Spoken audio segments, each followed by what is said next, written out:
Well, we're about to begin 2020, and the Cleveland Browns have fired another football coach. They basically fire a coach every year. You have 1 year to go from zero to playoffs, or you're fired. And the amazing thing is, this scenario doesn't work well for Cleveland.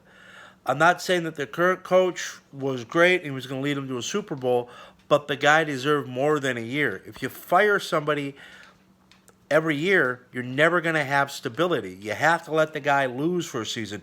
You guys are really used to losing, so I don't see why that bothers Cleveland because you lose all the time.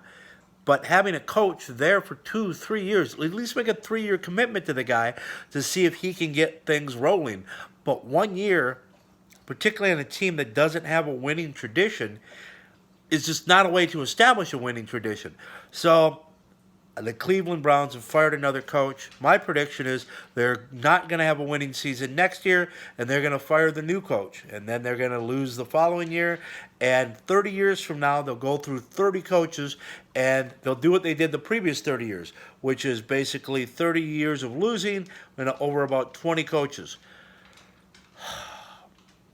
And over the next 30 years, I expect them to fry through 20 coaches and never have a winning season. You want to know how to have a losing franchise? Just do what the Cleveland Browns do. Fire somebody constantly. They had the best draft choice. It's the first overall pick 2 consecutive years. And they did what I think is a mistake. They kept the first overall pick both years. I trade them away. Pick up multiple firsts, multiple seconds, multiple thirds. Do that the next year. Multiple firsts, multiple seconds, multiple thirds. Mayfield is a decent quarterback. There were better quarterbacks in that draft.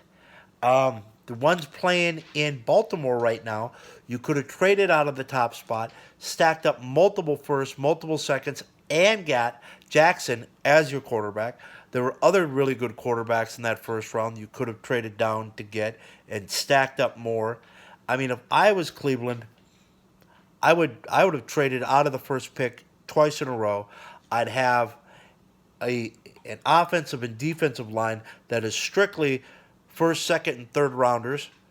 I'd have probably Jackson as my quarterback, multiple just high-end offensive and defensive lines, and you'd be set up as a dynasty.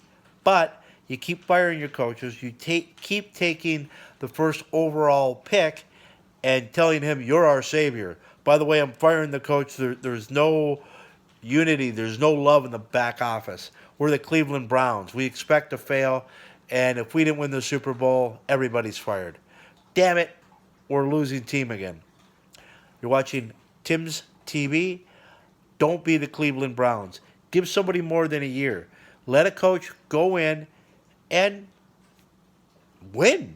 He's going to lose a couple, but give him a year or two. Every Cleveland coach should be given 3 years. If he doesn't put you in the playoffs in 3 years, fire him. But 1 year just isn't enough. It's a recipe for failure. If you never, I mean, Cleveland has they have coaching and quarterback commitment issues. And if you have commitment issues, you're never going to win in the NFL. The NFL is like a relationship league. If you can't commit to your relationships, you can't win in this league. You're watching TimsTV.com. Follow me at TimsTV, #TimsTV.com. And thank you. Merry Christmas and Happy New Year.